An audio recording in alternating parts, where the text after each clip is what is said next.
by last name, with the exception of these kind folks right now who have agreed to go left to right. So, and we'll have 2 minutes to respond. Candidates are reminded to focus on the issues and not resort to personal attacks or charges. Candidates may not interrupt one another. The audience is asked to please refrain from applause or other demonstrations of support or non-support of a candidate. We ask that you silence all devices and limit side conversations so that everyone may hear what is being discussed. In the interest of time, this forum is intended to give residents an overview of the priorities of each candidate, and we do not expect to address every issue facing the city in depth. Valley News will be asking each candidate additional questions following this forum, and their written responses will be published in next Thursday's edition. Thank you, and we will begin with a discussion with the Board of Education candidates. Okay, so we need to break the ice just a little bit. So the first question, and you don't need 2 minutes for this. I need to know the name of your first grade teacher and what he or she would say about you as a student at that time. So, my name is Jeff Porter, and my first grade teacher was Miss Wolf, and at the time she would probably say that I was a very, very anxious and rambunctious young person. So my name is Julie Groff. My first grade teacher was Mrs. Mountford, and she would probably say that I talk too much. Well, I'm gonna be honest, I can't remember my first grade teacher, but Miss Lake was the one teacher that was just that I remember, and truly and Facebook friends, and so I think it would be April, quiet down, like be quiet please. My name is Michael Hackett. My first grade teacher was Mrs. Mont, and I think that she would say, Mike, I can put you by anybody. Go talk to everyone. Hi, my name is Jason Williams, and I want to say thank you to all of you who've turned out, and thank you to Green Valley News for putting this on. My first grade teacher was a lady by the name of Betty Walker, and she was a sweetheart. And she would say that I was very shy, very quiet, except when I was playing anything, and then it was all holds barred at that point, so no holds barred at that point. So. Very good. All right, so on to the serious stuff here. All right, so the first question for each of you. And again, each candidate has 2 minutes to respond. And if you're getting close to your time, I will put up a little card to let you know to wrap up, okay? All right. What do you view as the biggest concern for Green Valley schools today? So, with the experiences that I've had and the people that I've talked to throughout the district as I've been walking around the neighborhoods, as well as the attending the school board meetings, I feel that the competition between Green Valley and the surrounding bigger districts for teachers is one of the biggest concerns or issues right now. The surrounding districts are able to offer more money and draw teachers in easier than Green Valley is. But this concern does not only apply to teachers, it also applies to non-certified staff such as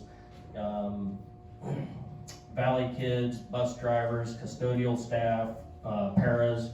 At last night's board meeting, for instance, they mentioned that they still have currently 9 para positions open, and that's just going to be an ongoing issue for quite a while, I think.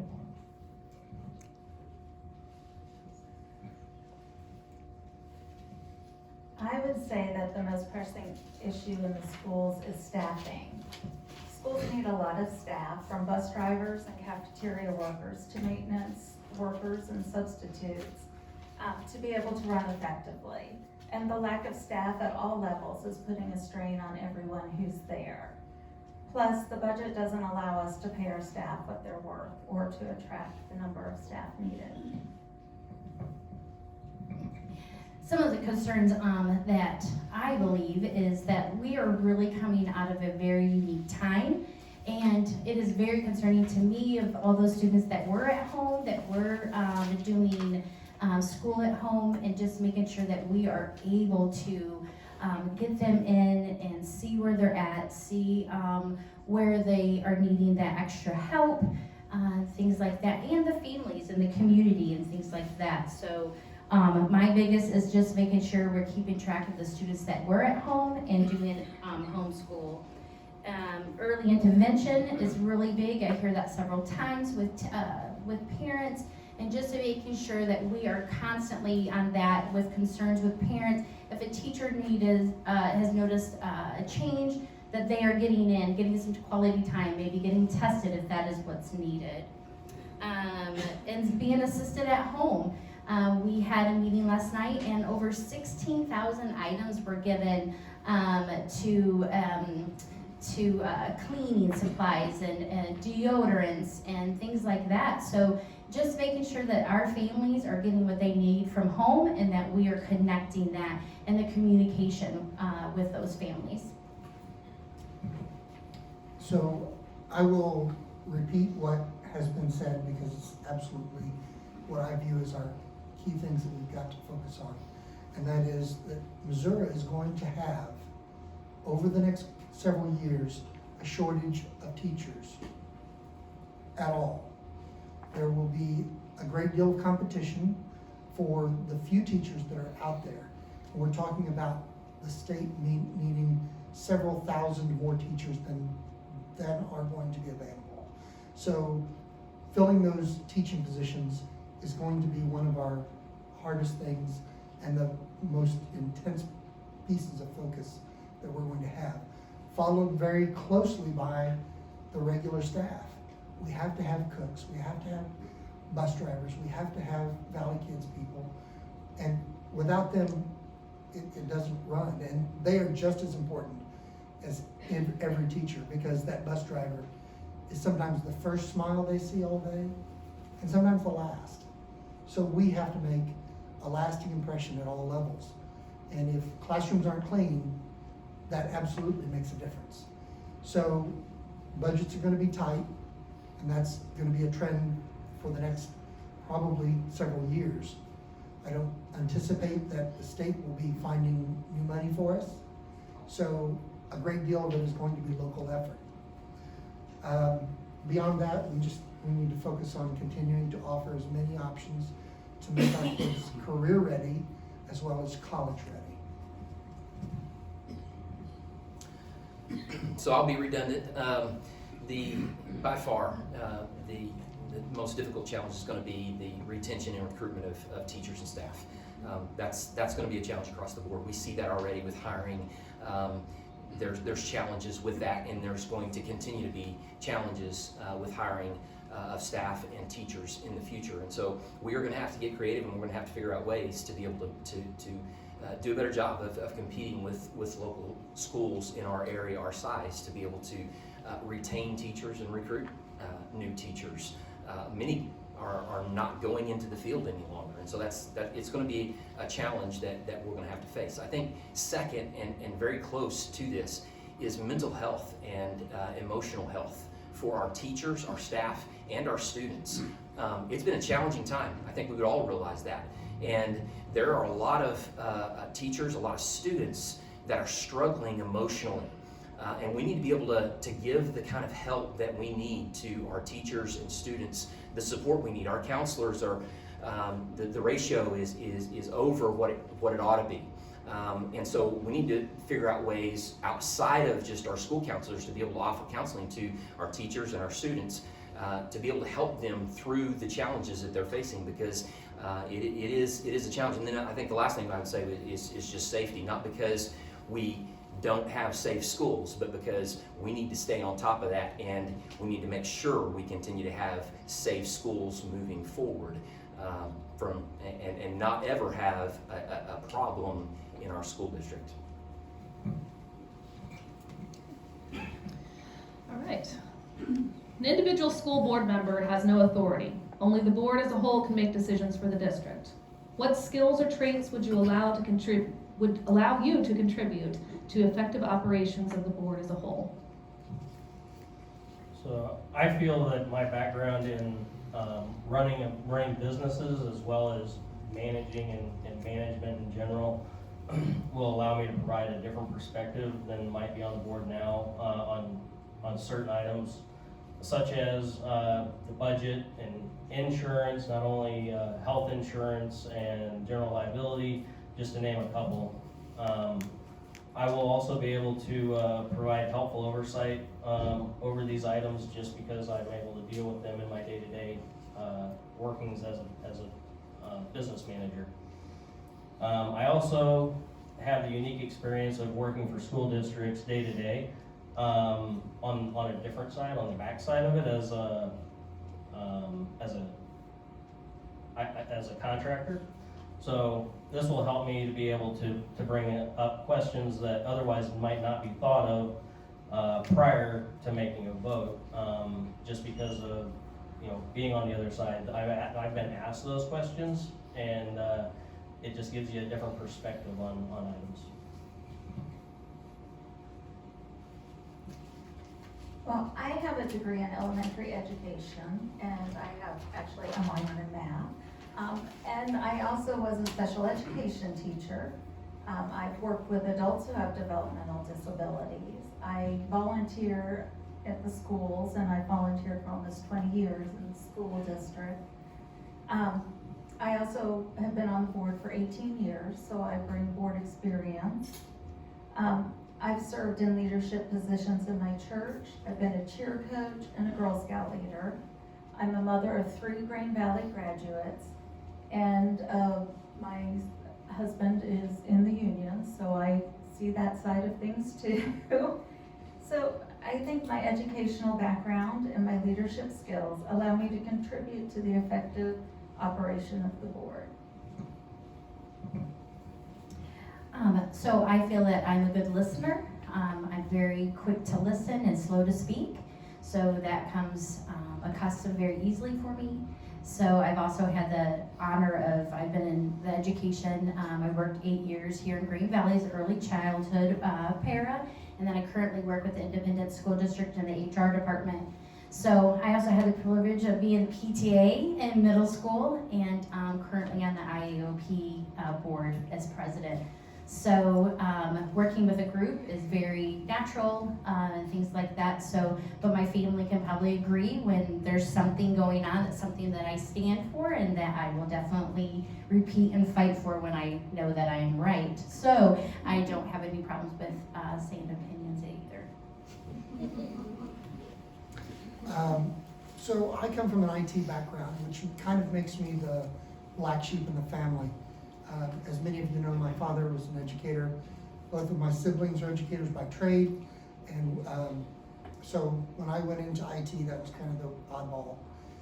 But I've been in IT for over 30 years. I've worked with many companies, many organizations, large and small, including school districts, excluding our own. I've never worked as an IT professional for a district. However, I have a strong background and sense of purpose when it comes to public education. And I've also served this district for 18 years and have garnered a lot of experience working with not just issues in our own community, but I also serve as a delegate to our state assembly for Missouri School Board Associations. And I have had the opportunity to work with other districts and hear their issues, and often walk away feeling thankful that I'm in such a wonderful place that we don't have all the issues that everybody else has. We are truly blessed. I've worked as a leader in departments, and now I'm in banking, though I still serve in the IT.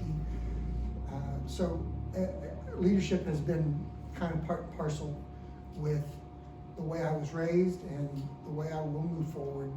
And it's the experience that I bring. It's the,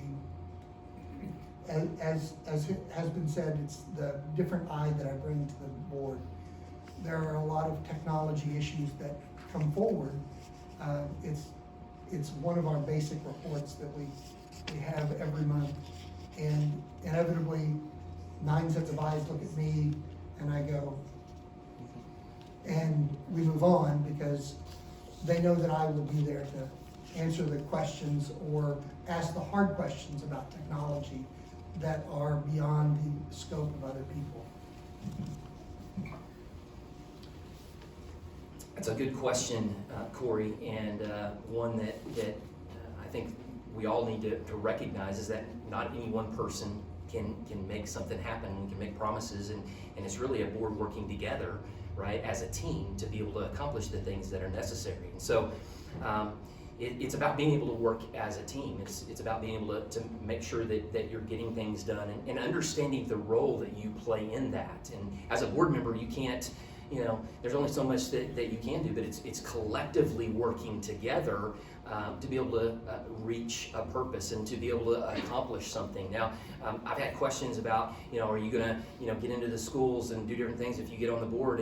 And there's certain things that you don't want to do. You don't want to overstep. You've got administrators, you've got superintendents and things in place for a reason, and you don't want to micromanage. You don't want to step on their toes. You don't want to fill their spots.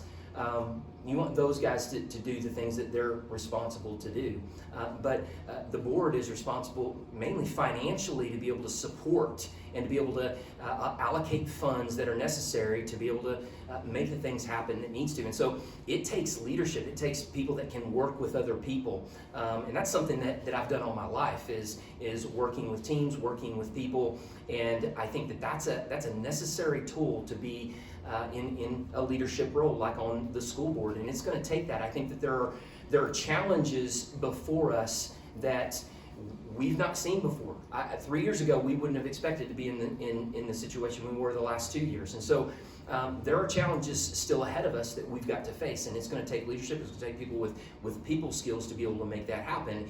And if elected, I'm excited to be able to work in that way.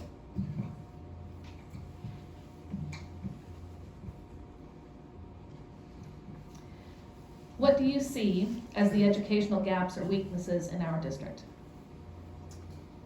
So I see the district as being a destination district in the area for sure. But with that said, I still think we always have ways to improve.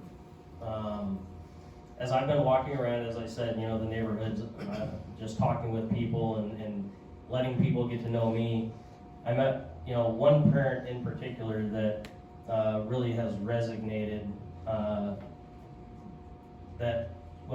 her issue was she wanted to be more involved, and she couldn't figure out how to do that.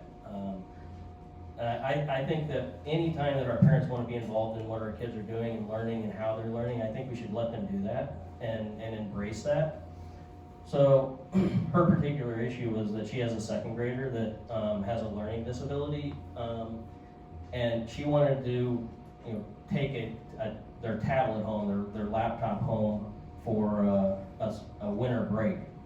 And she had asked the teacher if she could do that to help with the programs that are on that laptop already and his schoolwork that's already on that laptop, to be able to help him, work through some of his disabilities and do better on some of his classwork. And she was told she couldn't do that. And so there wasn't really a lot of recourse for that, and she went ahead and went on. And then, she tried again at spring break, this last spring break, and she escalated it to the principal, and again was told no, that she could not take the tablet home for whatever reason. But anytime that they have a snow day or they're going to be working from home as a class, they're able to be responsible for their tablets and laptops in that way. But when she wanted to, on her own time, help her student, her child, she was not given the opportunity to do that. And that's one thing that I for sure look to make a change with. So I think there's always room for improvement, no matter how good you are. But I think one of the things, expanding our CTC offerings would allow more students to be able to explore different career opportunities and to be ready to enter the workforce when they're finished or to continue on with their education. Also, expanding our dual enrollment classes would allow students who plan to go to college a way to cut down on the cost of college by entering with several courses already completed. And also better advertising of the different educational opportunities that we offer. One program that I know that my son was part of was the MIC program. He actually graduated, when he graduated high school, he graduated with his associate's degree. And he was also interning at the same time with a company. And he only had 2 years left of college to finish his 4-year degree. And he was also offered a job with the company he was interning with. So I think there are a lot of great programs that we have available that don't always get out there to people. Of course, just moving forward, I have 2 students that have graduated, 2 totally different experiences. They were involved in different things, and just keep them encouraged. I remember my son having a teacher and just talk about, well, you can't get into college for perfect attendance. And we're like, whoa, but his goal was college. So just to make sure that as students, if that is their goal, even if it's not equal on paper, that they have that opportunity. Our daughter did extremely well with the social studies part. She did the AP classes and things like that. My other niece, we are having a different experience. Our goal is for her is graduation. It might look a little bit different, but so the gaps there, we kind of are noticing what are her options. The alternative school, if that's like the full program, or is that just for failing students? So the alternative school can be definitely something that we can look at. Dual credit, like I said, yeah, we have districts that some students are graduating with associates. So they are going to college a little bit more advanced, and they're more equipped with those credits and things like that. The CTC is a big thing, is just getting them ready. We have a lot of students that aren't gonna do the college path, and that is okay too. So just making sure that they are, if it's cosmetology, to coming here to the airport and doing mechanics and things like that. I know local school districts, we have students that are in construction, and that's what they get to do all day is the construction, because they're gonna be their trade. So like I said, great experiences with Green Valley, and I have a niece that is a freshman, so we're kind of curious to see that too, but my big focus is just moving forward. So I'm going to take offense and say that our areas of weakness are really not weak. They're just areas that need improvement, and they are areas that are good. They're just not great yet. And I desire to see us go from good to great in that respect. In those areas, we've done a great job of adding advanced placement classes, but we need to continue to expand our dual credit offerings. We do have some, there needs to be more. I also believe that we should continue to expand the career ready options through CTC. That, however, may mean that we need to start offering classes that bring students to us instead of us sending students to other places. So beyond that, we need to continue to bolster our pathways to college, make those pathways available, those options out there for those kids who want to pursue more education beyond high school, beyond being ready to go directly into a career. And one of my personal beliefs is that we need to bolster the front end. We need to improve our parents as teachers programs. We need to make them stronger, because the more we focus on taking care of those kids to get them on grade level whenever they hit the school door, the less we have to work and struggle down the road to get them where they need to be, so they can choose to be college ready or career ready. Yeah, I think there's 2 main educational pathways, right? There's those that desire to go to college, and that's that's great, and we need to continue to do things like we already do, like scholarships and different things that give these kids opportunities to be able to do their best in getting in the colleges that they want to get into, and be able to thrive in doing so. There's also the career tech that I think is important, and we need to figure out ways to continue to do that. And it's not a second tier, it's not a second best. It's some kids want to go that direction, and that's what's best for them, and that's great. And we need to continue to be able to do things to be able to help them to be able to be successful. Some can get out there and get some certificates and different things that's going to be able to help them and give them a leg up in the workforce ahead of time, and that's outstanding. I think we continue to push that and find new ways to be able to make that more effective.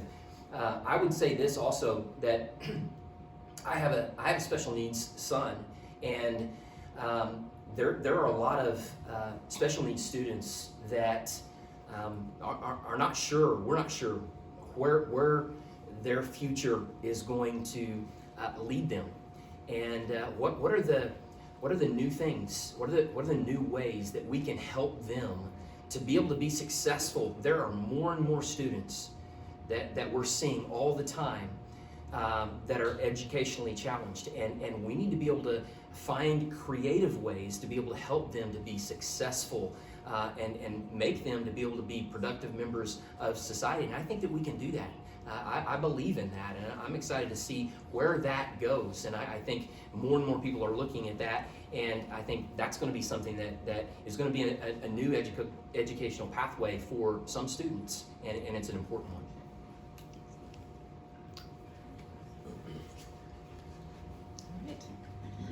Final question. What does being a supporter of public education mean to you? It's a very broad question.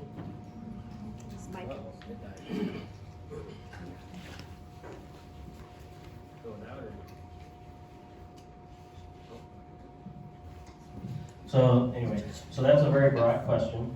But for me, as a parent of 3, all of them under the age of 4.5, with the oldest being 4.5, it is advantageous for me to do all I can to maintain a high quality school district for those kids. Not only my kids, but it keeps me on track to be able to do and what I see fit for all the kids that are going to the district. Because at the end of the day, that's what it's all about. It's not about a board and their ego or not ego. I mean, it's not about their agenda. It's about the kids. We all probably have the same end goal. We might have different ways or different processes about how to get there, but it's all about the kids. So any of the decisions that we make should always be based on what's best for the kids, what's best for any opportunities for the kids, the students, and always keeping that in mind. Whether they're going to go to college, like we've talked about, there's a lot of kids that never go to college. I was a very untraditional student. I graduated and went straight to work. I didn't go to college till I was 21 years old, and it was probably the best thing for me. I don't think there should be any type of a push for any student to go one direction or another direction. I think we need to do all we can to let the kids, have the pathway and have the ability to choose what's best for them, and just be able to give them the tools along the way. So I think supporting public education means several different things. Wanting what's best for all students, of course, would happen to be the first. And that can look different for each and every student. And it's helping to recognize the student's strength and build on their weaknesses. Another part of supporting public education is fighting for our tax dollars to stay here in our school district, and not to be pulled away from our district. Being involved in the schools, whether volunteering, joining PTA, or cheering on students at a sporting event. Those are all ways you can be involved in supporting the schools. It could be contributing to fundraisers or serving the teacher's lunch. It's also talking about the schools in a positive way and trying to be part of the solution. This one I kind of didn't struggle because I thought it was a hard question, but just struggled because I couldn't exactly wrap my mind, and my note cards are actually blank, so I'm kind of going winged by this one. But education is just, in your community, we've lived here about 20 years, and so unique, and I don't know if you guys realize how unique it is when you all are like, they were our neighbors, and our kids grew up together, and I graduated from here and things like this, the community that you guys have. So to me, this, and you all coming tonight, is just very impressive. That's definitely community, and keeping us, like I said, just keeping our Green Valley moving forward. Just the passion of, I've had 16 years in some sort of education part, so just to kind of keep it as local. But you guys are a very unique, wonderful little community, and just keeping our schools moving forward. So what it means to me to be a supporter of public education is that we fight for not just what's good for kids, good for our kids, but what's good for our community altogether. Because our kids are just as much a part of the community as each of us. We also have to be the ones that stand in the gap and make sure that every student gets what they need so that they can have the opportunity to be fully career or college ready. It also means that we have to take a stand and that we have to ensure our local tax dollars stay in our community and don't go elsewhere. It also means that we believe our community is better when our students have a well-rounded education and that they are ready to strike out to be solid citizens. Thank you, and thank you for that question again. Yeah, it's important to have a desire for improving and helping this school district, and what it means to me to have a concern and care and love for this school district is simply saying, listen, we're willing to do whatever it takes to make sure that we do what we can for the students and the parents of our community and our school district, and that's gonna take putting in some long hours from time to time and doing some things that we can do as leaders to be able to see what needs to happen to make some of the changes, because sometimes that can be tough. But I believe in our what we're doing here as a community, and I believe in our education system. I have family that were part of education for years and years. I taught and coached for 8 years.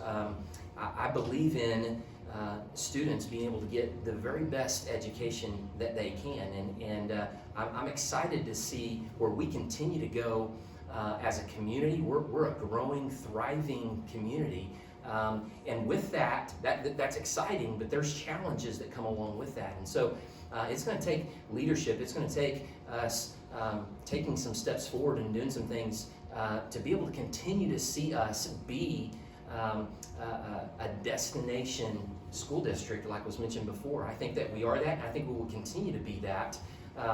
And I'm excited to see that continue to go forward, whether I'm part of the school board or not. But I'm thankful for a community like this that believes in the education of our students, and I'm excited to see where we go in the next 5 to 10 years. Okay, I know I said no applause, but I think it's okay now. All right. Well, while we'll only hear from Ward 1 candidates this evening, we do want to take a moment to recognize the uncontested candidates who have joined us. In Ward 2, Rick Knox is on the ballot, and in Ward 3, Ryan Skinner will be on the ballot. If you'd like to stand, Mr. Skinner and Mr. Capelli in the back.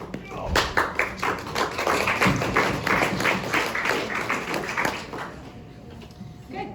Ward 1 candidates, Dale Arnold and Chris Bamman, are joining us for our next discussion of the issues. Each candidate will have 2 minutes to respond to questions. Okay, first question. What do you believe are the top 3 priorities for the city in the next 5 years? How will you work with the mayor and aldermen to address these issues? One is continue to work on our infrastructure, our roads, our streets, our sidewalks, curbs, walking around town. I've seen that and heard a lot from the people out there that they want to see improvement there. Handling the growth that we have coming, there are still needs for mercantile and sit-down restaurants in our community and how we would get those into our community. And finally is managing the growth as to how our city needs for the city itself will be handled, whether we go with a new city hall, continue to use the same one and expand and relocate the police. There's a plan on the ballot for that.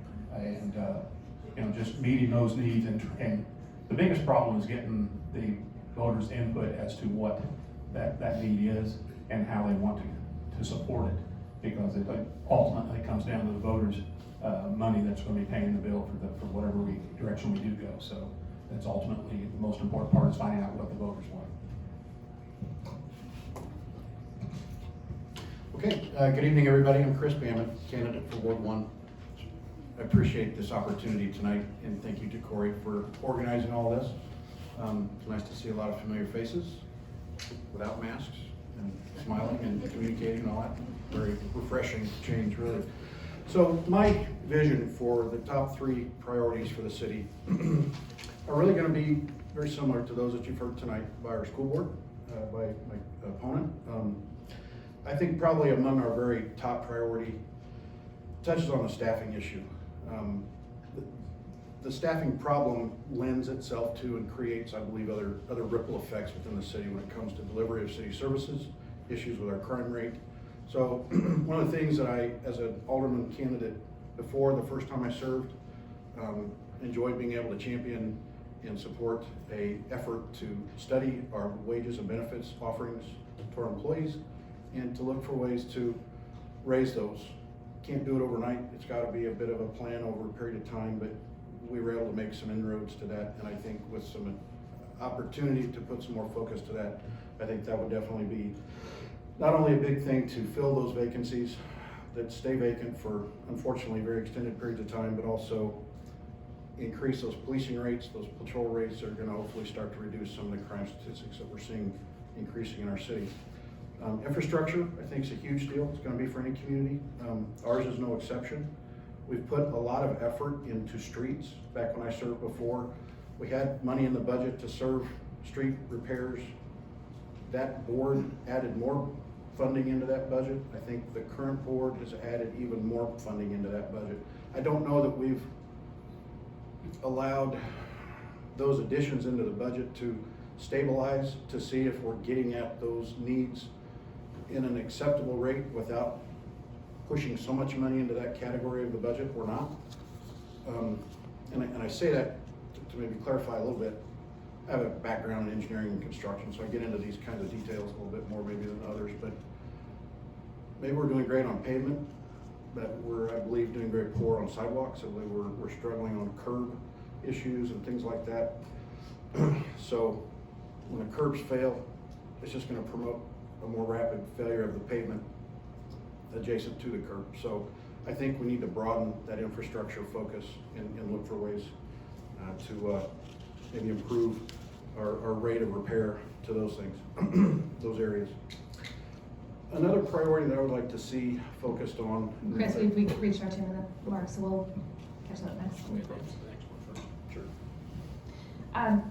Next question, we touched on this a tiny bit. What do you see as the best path forward for addressing facility needs for the police station, city hall, and community center? Great question. I was hoping it would come up tonight. A big deal for me is transparency. So I'm gonna tell you from my gut and my heart how I feel, what I feel is best for Green Valley, and you know, maybe not everybody's gonna agree with me, but one thing I could not support is locating the police station in such a place that it's going to disrupt our fair, disrupt our food truck Friday opportunities, disrupt the ball fields that are going on back there. I could not support that and would not. I really like the idea of the Butterfly Park location. I think it lends itself to access. I like the floor plan that's been identified that facilitates growth and expansion for the city's growth, and having good thought process with that approach to being able to grow and increase and enlarge that building as time goes by. So with that, I would say I'm definitely in favor of the new police presence, and would support that initiative, and really like the Butterfly Park location. Our infrastructure needs are really threefold. We've outgrown our city hall, we've outgrown our police station, we've outgrown our community center and pool park complex. All of them are in need of improvements due to either age or just lack of limitations on size. I'm 100% in support of getting the police a new facility. But, and if this particular facility does pass and I'm on board, I will vote for it to go to the Butterfly Trails area. I know that there's going to be neighborhood concerns with that going into that particular area, but of the opportunities that are available, that's really the only one feasibly acceptable, I think, in my opinion. I will be open to citizens out there. If they tell me otherwise, let me know, and then that would be the only thing that would change me there if other people have something else there. But I've put out earlier today a vision that I have, and it kind of puts the police station a little bit on hold or asks a different question. And that is, with the domino of things, with all that we need to do, if we would do a community center first, put it up with the library at the Snyabar Farms, walking trails, a swim splash park and lazy river thing. You know, Blue Springs is building a $30 million project up there. We're not going to need anything anywhere near that large. Community I came from put in one for $3 million with all the amenities I'm speaking of. That one probably wouldn't be big enough for us, but something a little larger than that would be great. And that keeps that area down there as a community area for people to go walk trails there, have picnics and so forth, and just keep it as a family-oriented area.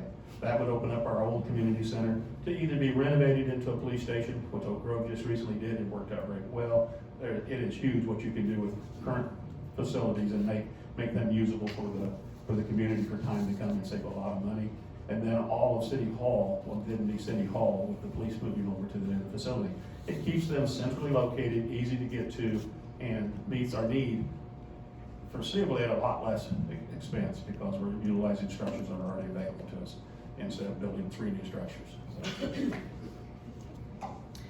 In terms of policing and communication with residents, what additional steps should the city take to ensure that citizens feel safe and property is protected? They, my understanding, they added 3 more positions already. That's going to help out there on the road. You know, every city has a balancing act that there are so many strings pulling at the budget. We want nice parks, we want them taken care of.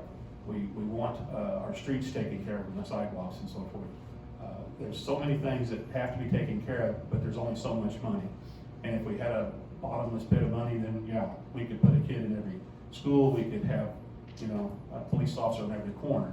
But that's not realistic, and based off of numbers and studies from different authorities, you know, we're close to the number that's expected for our size community. So those officers out there, I know a lot of them, I've talked with individuals out there, and they're doing a great job. And they just can't be everywhere at once, and it boils down to the citizens being more aware of their surroundings and helping them with the situation. You know, I see reports on the Facebook that somebody's gotten broken into and stuff stolen out of the car. And later today, I'll call the police department and see if anybody's turned that in, and no, they haven't. And it's like, okay, it's on Facebook, but the police haven't been notified. And then there's been efforts that I've seen where they got a couple of guys recently that didn't make the news over off of the North Outer Road across in the housing division over there. People were stealing stuff out of cars, and we didn't hear about that. They are being proactive, and they are making a dent in it. It's just as difficult to catch this crime of opportunity that's out there, and it's not just Green Valley. I mean, you go and talk to any other community, they're having the same issue with that. They're having the same issues we are with maintaining police personnel and trained staff. I mean, they move for whatever reason because they want a more active organization dealing with crime or action and so forth on the street. They want more money, they want better benefits. There's a multitude of reasons that people would leave the department, and some of those we can fix, some of them we can't. Okay, thank you. Could you repeat the question, please? Sure. In terms of policing and communication with residents, what additional steps should the city take to ensure that citizens feel safe and property is protected? So I touched on this maybe just a little bit a moment ago, but I'm a huge fan of a greater level of transparency between our police department and the public. I think there's been actually steps backward there that I think there's an opportunity to improve upon. In addition to that, I don't mean to repeat myself, but more strategic, aggressive efforts at getting staffing levels back up to where they need to be, and creating those opportunities for better patrols, for reducing those opportunities for those crimes of opportunity. Those are probably two of the biggest things that I think would make the biggest difference. I think when things aren't transparent, when things aren't maybe reported as quickly or as maybe as specifically as they could be, I think there's a bit of trust that is suffered between the patrons of the community and the police department. So I think there's opportunities there to make that much better than it is. Thank you. Final question. If you were sitting in this moderator chair, what question would you ask and how would you answer it? I think maybe we missed an opportunity to have a bit more of an active debate between the candidates. My opponent and I probably see eye to eye on a few things, but I don't think we see eye to eye on a lot of things. I think it would have been healthy to have a bit more of a vigorous debate on that front, if you would. For me, to be sitting out there asking, I would probably ask about an individual's vision for the city over the next 5 years. When we first came to Green Valley in 2004, it was great to be involved with the Cub Scouts. It was great to coach youth sports as the kids were young and growing up, and it was a great segue and a way to meet a lot of great people here, and just helped move into my school board service and then ultimately into my prior service with the city. What I think I'd like to see are higher paying jobs in more of the technical and healthcare related areas. I think we have an opportunity to reduce, I think, the focus of more service-oriented positions and start expanding our focus to more of a commercial, technical, or healthcare related areas that are just higher paying jobs, continuing to draw, maybe support actually the people who look at and live in Green Valley as a veteran community. In addition to that, I think staying on top of the issues that plague our budget of wages, benefits, looking at ways to continue to develop our staff, which ultimately improves our services to the individuals in the community. With that, I think that's your attention and your time tonight.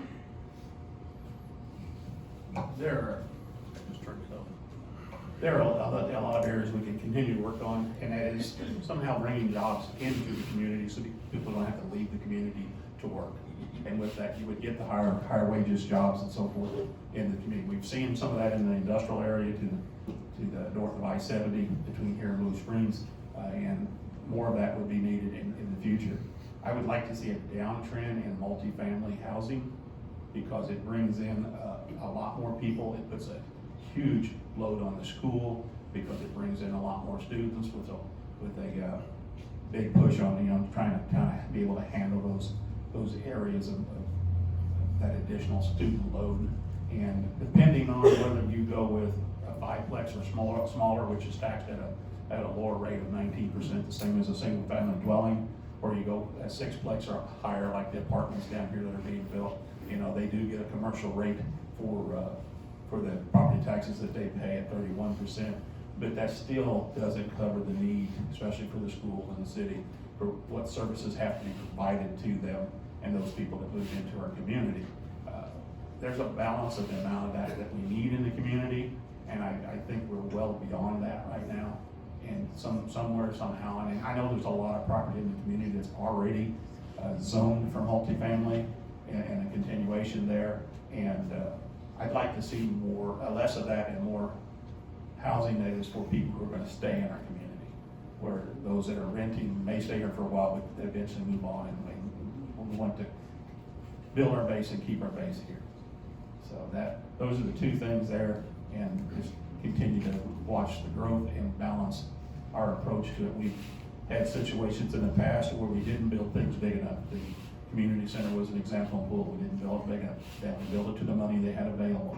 Then we moved on and we built things too big, and that's why everybody notices our water bill being as high as what it is, because we went and tried to make it big enough for a lot larger community. But the community didn't grow as fast as anticipated, so now we all have to pay the bill, and there's fewer of us here paying the bill, and that's why they are high as what they are. Not faulting anybody that made those decisions. They had to make a decision at the time. They did the best that they could. But it's one of those balancing that has to be taken in mind a little more so in the future.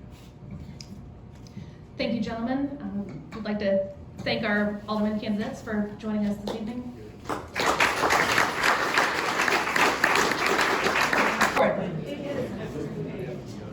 Finally, we would like to welcome the mayoral candidates, Chuck Johnston and Michael Todd. Right. First question. Given that we are in the midst of another election where debate can become heated, please share an example of a time when you were able to successfully communicate with another person, even when that individual may not have agreed with or personally liked you, or vice versa. How did you handle that situation?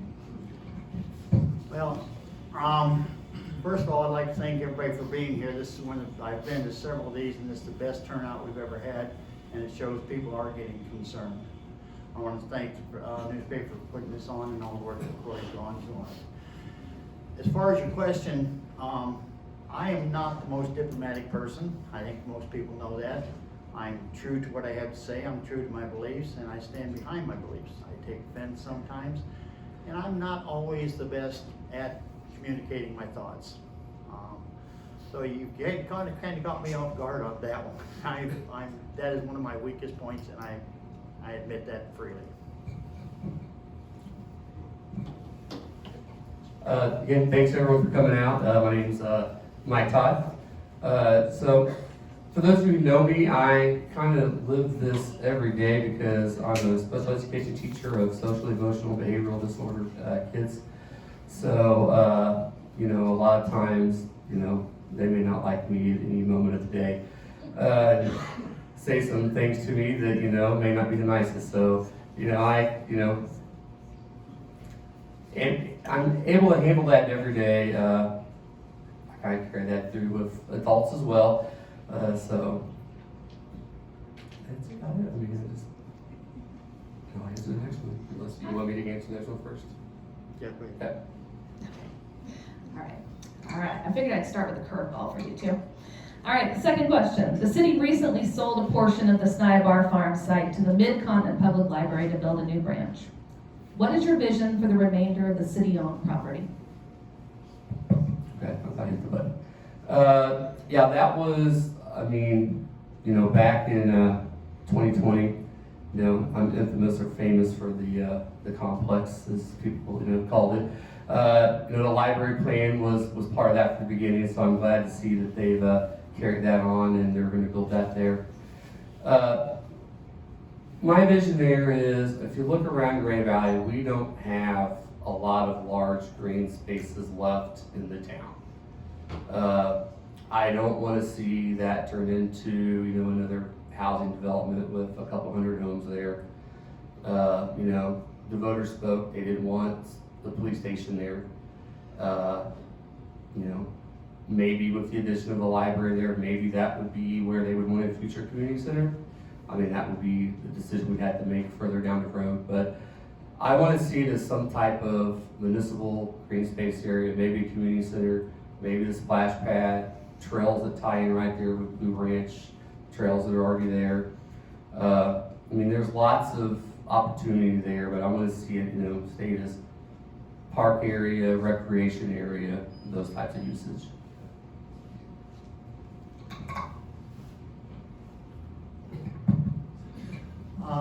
I differ on that. in the study, when we talked about this, anything we build out there is gonna cost approximately $1 million more per building, just because of the lack of infrastructure that's currently out there. What I would like to see done with that space is, when it was being proposed before, the people that had already built to the west of it were upset that there was gonna be a commercial development there that they didn't know about. They didn't wanna build their house next to a commercial development. I would like to see the back 2/3 of that property be turned into residential, and the front third, along Buckner Tarsney, being turned into commercial. I think it's great commercial value. I think that will just add to the library out there. The library was, when we first started talking about that in 2016, when that property was first purchased, they were talking about buying then, and they were 7 years before they finally actually made the commitment that they had been proposed. I do like seeing them out there, but I think they can just add to the commercial portion of that. I think it's just, I don't see a lot of green space being used. It's nice to have, but I just don't think that property out there, I don't think you build something like that in the farthest southwest corner of the city, particularly when the city's going to the north. The Alderman touched on policing, so we'll ask this similar question. Do you feel the police department is adequately staffed and current patrols are sufficient? What are your suggestions to ensure residents feel safe and their property is secure? We'd like Dale Arnold said, we've just increased our staffing by 3. From the FBI studies, we're up to the levels that are expected for a city of this size. We've just gone through a contract with the police that they've agreed to the amount we're paying. We've just increased the benefits to, right now, a starting officer in Green Valley makes $40 less a year than a starting officer in Blue Springs after benefits. A starting officer in Independence makes $1,200 a year less than a starting officer in Green Valley. And I know every police department, every police officer out there is at risk every time they're out there.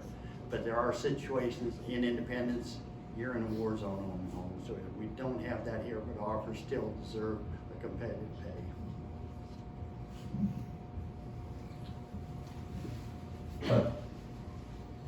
I'm going to disagree. I think if you talk to any of our officers, they'll tell you that we're not staffed enough. I think part of that is probably, I mean, we can add officers, but in the last 18 months, we've lost 8. I mean, we're constantly hiring officers to replace officers that are leaving, meaning that we're not, always fully staffed. I mean, there's been night shifts when there's 2 officers on, and that's because when officers leave, we don't have officers to replace them.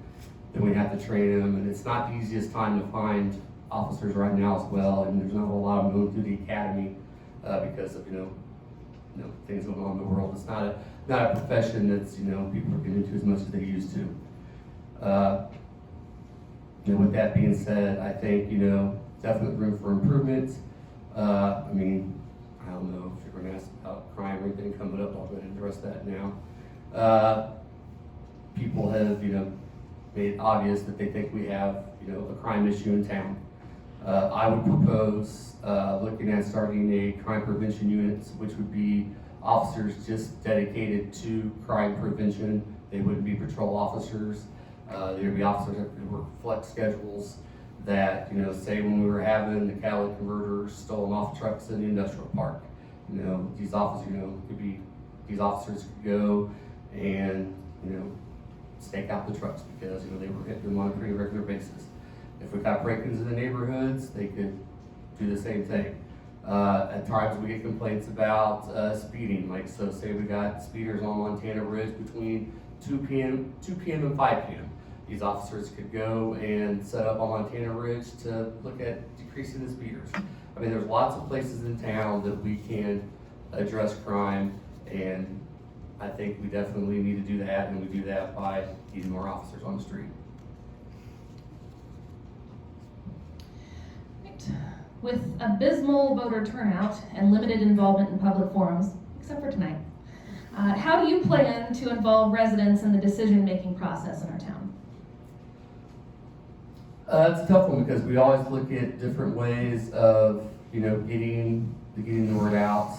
I think we need to continue to look at that. Something I recently have started doing is I have been doing Facebook Live videos on my page after each Board of Aldermen meeting, kind of going over, a recap of what happened and kind of explaining, the nuts and bolts, because a lot of times people don't understand, the difference between resolutions and ordinances and all that. I mean, I'm gonna say it hasn't been, it's not like thousands of people are watching them and replying, but I get a few hundred each week, and hopefully, we continue things like that.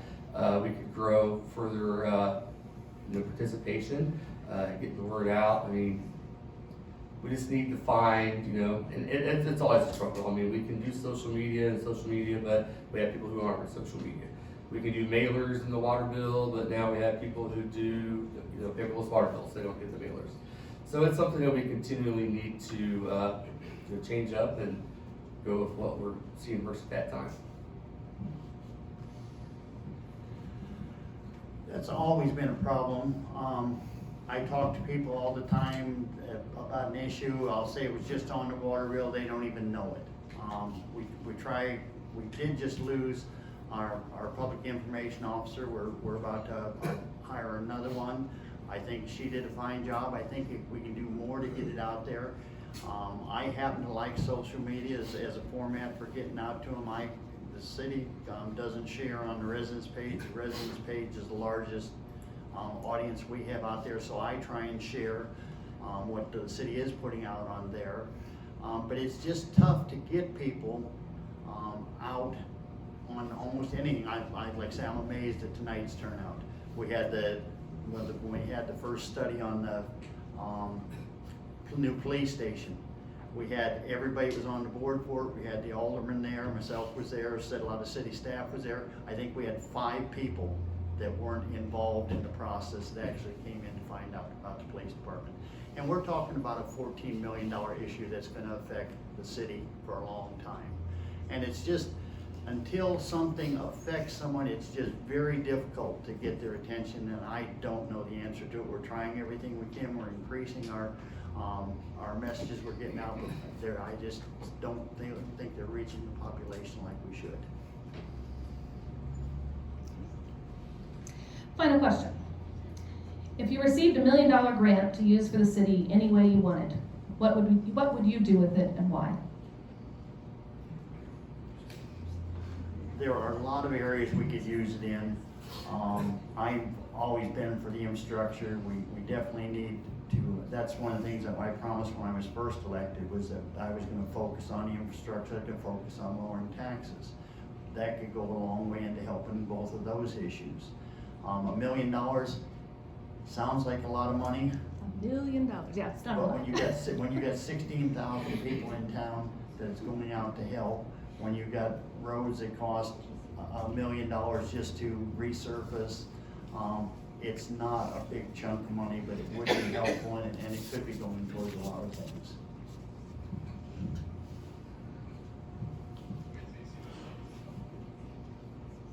This is the match grant, right? That's not really $2 million? Oh, none of that, Oh, no. yeah, sure.